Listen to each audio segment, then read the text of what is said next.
मैं मियां इफ्तिखार ने कोकारा ते ਅਸੀਂ ਹੁਣ ਆਏ ਆ ਮਾਨੂਲਾ ਤਾਰੜ ਦੇ ਡੇਰੇ ਤੇ ਸੂਰਤੀ ਹਾਲੇ ਵੇ ਸਾਰਾ ਡੇਰਾ ਡਿੱਗਾ ਪਿਆ ਤੇ ਇੱਕ ਗੱਲ ਇਹ ਵੇ ਮੋਇਆਂ ਨੂੰ ਨਹੀਂ ਮਾਰੀਦਾ ਕੋਈ ਵਗਿਆ ਜਦੋਂ ਸਲਾਬ ਆਇਆ ਸਲਾਬ ਦੇ ਵਿੱਚ ਡੇਰਾ ਡੰਡਾ ਇੱਥੇ ਛੱਡ ਕੇ ਹਰਸ਼ਾ ਟੁਰ ਚਲੇ ਗਏ ਨੇ ਜਦੋਂ ਇਹ ਇੱਥੋਂ ਚਲੇ ਗਏ ਨੇ ਪਾਣੀ ਉਤਰਨ ਤੋਂ ਬਾਅਦ ਕੋਈ ਬੰਦਾ ਆਇਆ ਹੈ ਜਿਸ ਮੋਇਆਂ ਨੂੰ ਮਾਰਿਆ ਹੈ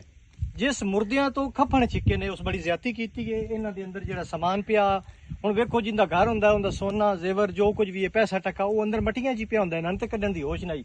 ਕੋਈ ਆਇਆ ਇਹ ਤੇ ਆ ਕੇ ਇਹਨਾਂ ਦੇ ਤਾਲੇ ਤੋੜੇ ਜਿਹੜੀਆਂ ਮਟੀਆਂ ਪਈਆਂ ਹੋਈਆਂ ਤਾਲੇ ਤੋੜ ਕੇ ਤੇ ਇਹਨਾਂ ਦਾ ਜ਼ੇਵਰਾਂ ਵਿੱਚ ਥੋੜਾ ਜਿਹੜੇ ਕੋਈ ਪੈਸਾ ਟੱਕਾ ਇਹ ਤਬਾਹ ਦੇ ਅੱਗੇ ਹੀ ਹੋ ਗਏ ਇਹਨਾਂ ਦੀ ਇਮਦਾਦ ਕਰਨੀ ਚਾਹੀਦੀ ਹੈ ਉਲਟਾ ਤੂੰ ਆ ਕੇ ਇਹਨਾਂ ਲੁੱਟ ਗਿਆ ਯਾਰ ਇਨਸਾਨ ਤੇ ਨੇ ਜੇ ਸੁਣਦਾ ਪਿਆ ਮੇਰੀ ਗੱਲ ਤੇ ਮਿਹਰਬਾਨੀ ਕਰ ਗੈਰਤਮੰਦ ਤੇ ਇਹਨਾਂ ਦਾ ਸਮਾਨ ਵਾਪਸ ਕਰ ਦੇ ਤੂੰ ਬੜੀ ਜ਼ਿਆਦਤੀ ਕੀਤੀ ਹੈ ਇਹਨਾਂ ਨਾਲ ਇਹਨਾਂ ਦਾ ਜਿਹੜਾ ਸਾਰਾ ਸਮਾਨ ਤੂੰ ਚੋਰੀ ਕਰਕੇ ਲੈ ਗਿਆ ਮਿਹਰਬਾਨੀ ਕਰ ਤੇ ਇਹਨਾਂ ਲੋਕਾਂ ਦਾ ਸਮਾਨ ਕਿਸੇ ਤਰੀਕੇ ਤੋਂ ਇਹਨਾਂ ਤੱਕ ਵਾਪਸੀ ਪਹੁੰਚਾ ਇਹ ਤੇ ਅੱਗੇ ਹੀ ਉਜੜੇ ਪਏ ਨੇ ਤੂੰ ਉਜੜਿਆਂ ਨੂੰ ਤੋਂ ਮਜ਼ੀਦ ਉਜਾੜਿਆ ਆ ਵੇਖਣਾ ਦੇ ਨੜਕੇ ਦੀ ਕੀ ਹਾਲਤ ਹੋਈ ਪਈ ਕਿਵੇਂ ਡਿੱਗਾ ਪਿਆ ਨੜਕਾ ਸਮਾਨ ਦੀ ਸੂਰਤ ਹਾਲ ਵੇਖ ਘਰਾਂ ਦਾ ਕਿਵੇਂ ਡਿੱਗਾ ਪਿਆ ਤੂੰ ਆਇਆ ਪੇਟੀਆਂ ਦੇ ਮਟੀਆਂ ਦੇ ਤਾਲੇ ਤੋੜ ਕੇ ਤੇ ਤੂੰ ਵਿੱਚੋਂ ਸਾਰਾ ਸਮਾਨ ਕੱਢ ਕੇ ਲੈ ਕੇ ਨਿਕਲ ਗਿਆ